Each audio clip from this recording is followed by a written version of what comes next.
Silence Softly Breaks. Written by Rose P.K.J. Read by Arashi.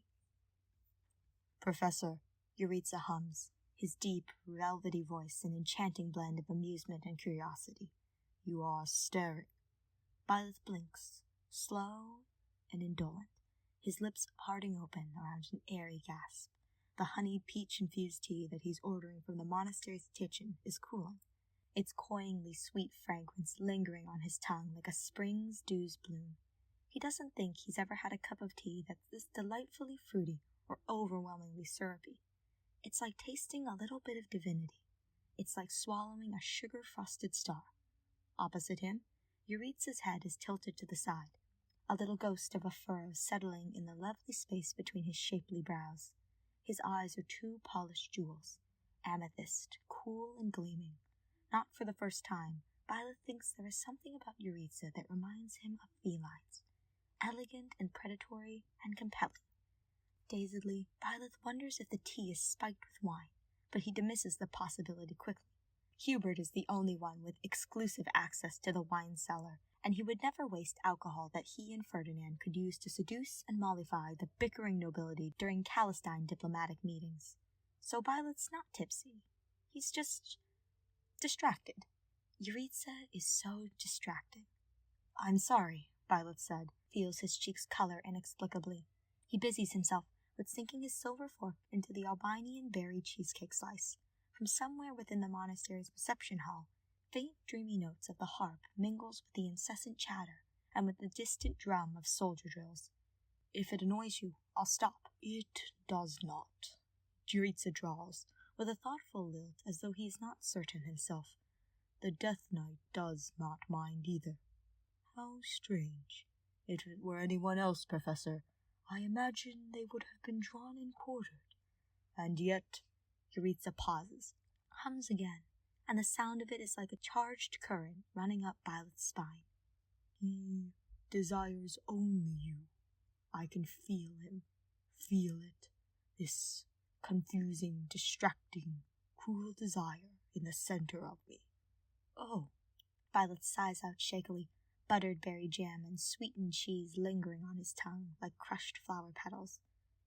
Then, do you abhor it, jeritza? The Death Knight's desire. It isn't yours, after all, is it? His voice is a vulnerable whisper, a weak, distant thing. He wants to reel it back in, sweep it under a dusty old carpet, and never dig it out again. Perhaps his divine pulse could interfere and turn back the hands of time. His heart is silent, bereft of its wounded holy song. But jeritza's gaze softens, and then he smiles. It's affectionate, unguarded, open, like a lit doorway. I do not, he replies, each word an enunciated declaration, the rumble of them like dripping molasses. I have observed you roaming Garreg-Mach 5 years ago, before the war broke out.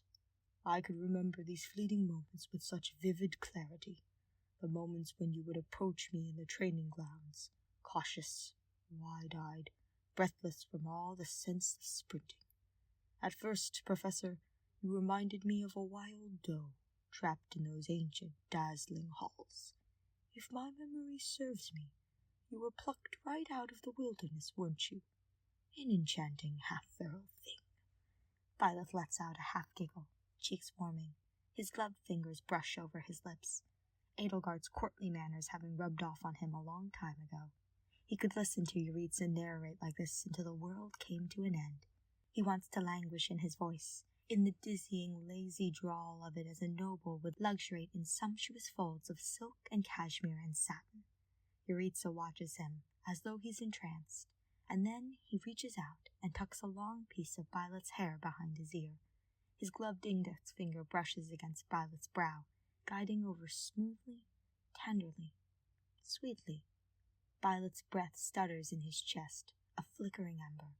Jeritza looks a little embarrassed, the tips of his ears reddening, his full lips flattening into a distraught, thin line. It is utterly endearing. Byleth shyly hides his fond smile into the folds of his flowy sleeve. It's okay, Byleth assures warmly. Jeritza rarely shows affection, rarely bestows it on those whom he holds in high regard. Whether it is because of his innate reticence or learned restraint, Byleth is unsure. Byleth's students have told him time and time again that he is inscrutable, that they cannot glean much out of the bare bones of his history, that he is a fathomless ashen star. But to Byleth, Jeritza has always been the quiet, brooding rogue on the run from something, from someone, from the world. And yet, Jeritza is slippery and tenebrous, an iridescent dream cloaked in shifting shadows. Byleth is adamantly spellbound by Jeritza's unknowability, by the diaphanous mystery that emblems him. But it isn't that Jeritza is some kind of gratifying puzzle that he's trying to solve. It's just that something in him yearned to know Jeritza, but he was too intimidated and already crushing hard. It is why Byleth ventured on and asked around about Jeritza von Hrim. It is why the flushed cherry red when he was caught red-handed shamed cherry hot in the pit of his stomach. All of a sudden, he wants Jeritza to stroke his cheek. He wants Jeritza to envelop him in a soul-amalgamating embrace. Despite his heated flare-ups and his passionate, poetic monologues detailing duels to the death, Jeritza emanates a kind of mindful reverence, a perennial lighthouse, a blazing fireplace.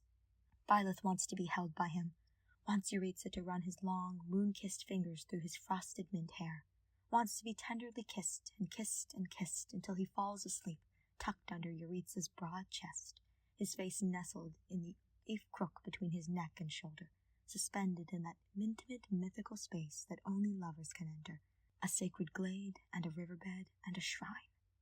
Please, Byleth said. This time, he's the one reaching out to take Jeritza's gloved hand into his. Jeritza's eyes widen as he inhales sharply, his nostrils flaring. Cautiously, Byleth brings Jeritza's hand up to his cheek, lets the fingers rest over the slope of it, the tips brushing just beneath the delicate skin beneath his eye. The warmth of it is comforting, coaxing, like Byleth could melt and let the world rage on, and he'd be protected and cared for, and sheltered as he'd never been before.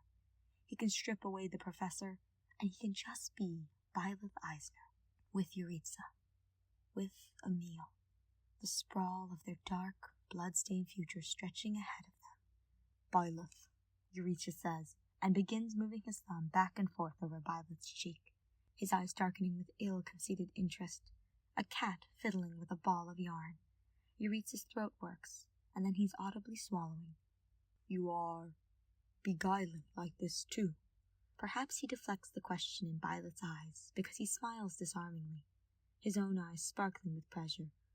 You must know that you have irrevocably caught my undivided attention wielding that sword.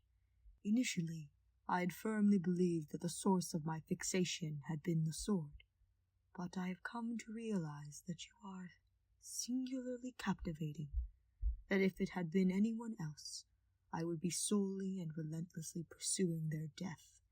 I do not think I am after your annihilation. Neither is the Death Knight. Byleth makes a small sound of agreement, his cheek still cradled in Jeritza's palm. And then, Jeritza pushes his fingers through Byleth's hair, and Byleth's breath hitches because the grip is unforgiving, thorny. If Byleth's heart beat, it would be jackrabbiting in his chest. Something inside of him, deep and unfamiliar and enthralling, unfurls like a flag on a sailboat. His body flushes. Not yet, Jeritza continues, his voice a contemplative murmur. You are both weak and strong, both kind and ruthless, both beautiful and dangerous. So many contradictions exist within you, so much to rend and to consume. Perhaps this is why. You and I are much the same, are we not, Professor? Byleth isn't sure he could give a coherent answer. Isn't sure if Jeritza wants an answer. But Byleth scrambles for one anyways. Anything to stall him from embarrassingly begging for whatever it is that Jeritza's willing to offer him. You said our fates are to be entwined as our swords. Our souls may be as well. Ah, Jeritza laughs, star-bright, wine-dark, his fingers pulling gently at the spring green of Byleth's hair. Byleth releases a shuddery sigh, his lashes fluttering, eager and entirely besotted. You are quite the romantic, Professor. I did not realize. But I suppose I too am being held captive by your flights of romance, and luckily for you, I do not wish to be set free." And then Jeritza is standing up and walking over to Byleth's seat in 2 short strides. He bends at the waist and presses his lips against Byleth's cheek, a smirk playing at the corners of his lips. Byleth quakes, little shocks of magic buzzing through him. Jeritza smells faintly of rose and sweet vanilla. "I have enjoyed today's tea time, Professor," Jeritza says. He drags his lips over to Byleth's ear, so close that one of Jeritza's loose camel strands grazes the tip of his nose. "Next time, pick a more discreet table so I can have the private liberty of turning you pliant and weak in the knee for me."